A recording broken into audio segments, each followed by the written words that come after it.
안녕하세요. 집가고 10준의 김 실장입니다. 제가 얘기 드리고 싶은 주제는 1인 기업한테는 저희 아파트 인테리어를 의뢰했는데 5천만 원이 나왔어요. 근데 한 10인 정도 되는 기업에 가니까 한 6천만 원이 나온 거예요. 근데 개인 돈 1,000만 원이라면 너무 큰 돈이잖아요. 근데 고민이 되는 거죠. 1인 기업이 잘할까? 10인 기업이 조금 더 비싼데 퀄리티 좋지 않을까? 이런 생각을 많이 하시게 되는데 그거에 대한 솔직한 이야기를 오늘 해볼게요. 저도 한 10년 전에만 해도 둘이서 인테리어 사업을 시작했었고 그러면서 이제 조금씩 커왔는데 되게 호불호가 갈렸었어요. 마음에 드는 고객도 있었고 마음에 안 드는 고객은 또 되게 마음에 안 들어 하셨어요. 그 이유를 제가 설명드릴게요. 예를 들어 A라는 아파트 현장을 막 하고 있는데 그 당시 뭐 고객 의뢰도 없고 이제 1인 기업들은 공사 의뢰가 막 들어오지 않아요. 그래서 한 달에 몇 개 들어올까 말까. 그래서 고객 의뢰도 없어 제가 여유가 있었어요. 그래서 현장에 계속 상주하면서 고객이 원하는 거 제가 같이 좀 피드백 드리면서 수전 뭐 고르면 좋을지 타일 뭐 고르면 좋을지 타일도 시간이 되니까 같이 타일 가게 가서 골라보고 수전 가게 가서 골라보고 다 쫓아다니면서 해드렸어요. 너무 좋아하시는 거예요. 그러면서 마감도 제가 현장에 계속 상주하면서 있으니까 가격 대비 마감도 되게 마음에 들어 하시는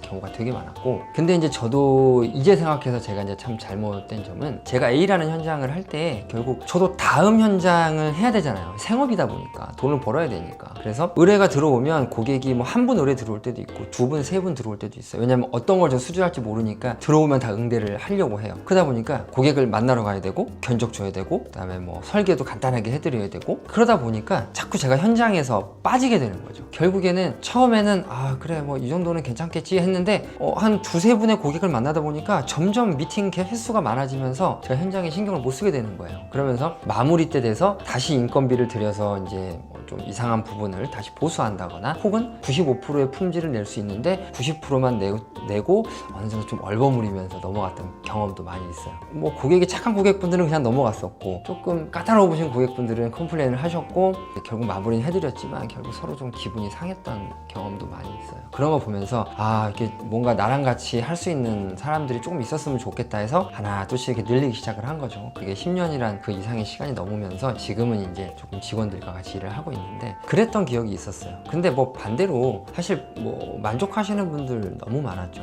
그래서 결국에는 저는 지금 생각해보면 약간 그 호불호가 갈린다고 해야 될까요? 아니면 운도 좀 따라줘야 돼요. 1인 기업하고 이제 같이 할 때는. 왜냐면 아까 제가 말씀드렸던 것처럼 상황에 따라 그 품질의 차이라던가 이런 게 조금 차이가 많이 날 수는 있어요. 그런 부분들에서 조금 어려움이 좀 있었고 제가 옛날에 1인 기업 때 어려웠던 거는 제가 막 현장을 보고 있는데 AS가 다른 현장에서 예전에 했던 데서 낫다거나 상담을 가야 된다거나 이럴 때도 상담은 그럭저럭 기분은 좋았어요. 왜냐면 또 새로운 공사 할 수 있을 거라는 생각에. 근데 AS는 전화를 받는 순간 좀 스트레스가 받는 거예요. 왜냐면 일단 내 돈이 또 들어가야 되잖아요. 뭔가 AS를 해줄 때 뭐 필름이면 필름, 도배면 도배 한번 뭐 부르면 10만원, 20만원이 우스우니까 좀 풀기 어려운 AS, 좀 난해한 AS 같은 경우에는 뭐 현장에 다시 가야 되고 고객과 다시 만나야 되고 이런 과정 자체가 제가 이제 뭐 1인으로 오랫동안 한 3, 4년 이상 하다 보니까 굉장히 지치고 힘들었던 것 같아요. 그러면서 공사가 끝난 고객들한테는 약간 좀 시니컬했던 것 같기도 해요. 그러니까 점점 이제 시간이 지나면서 저도 이러면 안 돼야지 라면서 이제 어떤 참는 한계가 점점 높아졌던 것 같기는 한데 어쨌든 그 당시는 그랬던 것 같아요. 저도 나이가 처음 시작했을 때가 30대 초반 막 이 정도였고 하니까 그런 부분들에서 좀 그랬던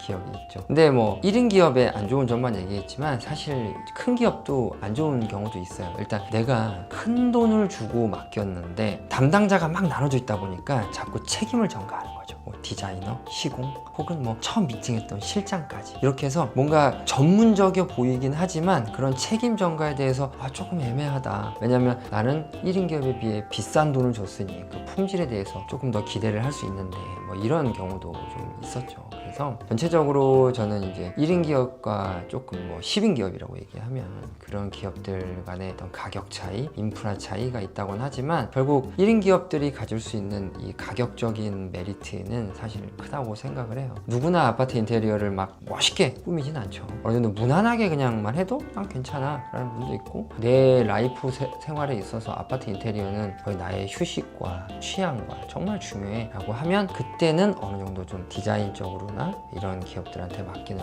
것도 저는 좀 좋다고 생각을 해요. 그리고 이제 저도 이제 인테리어를 제가 이제 한 15년 넘게 했는데 처음에는 이런 것도 있었어요. AS가 날 때의 그 대응이 좀 달라진 것 같아요. 회사가 저희 같은 경우에는 뭐 2개, 3개, 뭐 4개까지 프로젝트로 쫙 진행을 하다 보니까 진행할 때의 어떤 비용들이 전체적으로 제가 다 알지는 못하는데 AS가 나도 그냥 빨리 해드려 라고 하는 쪽이 좀 많아진 것 같아요. 고객 기분 나빠지지 않게 빨리 해결해 드리고 다음 현장에 집중하자 라고 해서 지금은 제가 이제 10년 넘게 했기 때문에 사실 마인드가 좀 바뀌었던 것 같아요. 뭐 지금 제 생각은 그렇고요. 그래서 여러분들이 조금 소규모와 중급 규모를 선택하실 때 좀 도움이 됐으면 좋겠습니다.